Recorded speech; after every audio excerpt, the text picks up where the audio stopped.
Kuracie žalúdky. Netradičné.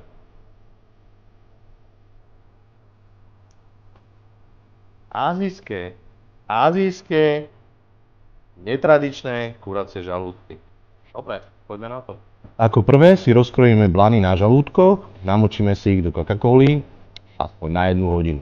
Tá nám pomôže rýchlejšie a efektívnejšie znížiť tuhosť a zmäkčiť žalúdky. Vylejme Coca-Colu a k žalúdkom pridáme sojovú omáčku, šťavu z limetky, zázbor, cesnak, kukuričný škrob a marinádu necháme odstáť minimálne 2 hodinky. Takto pripravené mäsko z prúdka opečieme na panvici, vyberieme a pridáme slivkovú, kto chce, môže aj zázvorovú omáčku. Osviežime limetkou, spravíme wasabi dip, na ktorý použijeme majonézu, wasabi, soľ, šťavu z limetky a servírujeme so sojovými klíčkami, jarnou a praženou cibuľkou.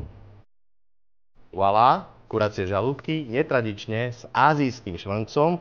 Keď sa vám tento recept páčil, nezabudnite nám dať srdiečko a sledovať profil Hyza.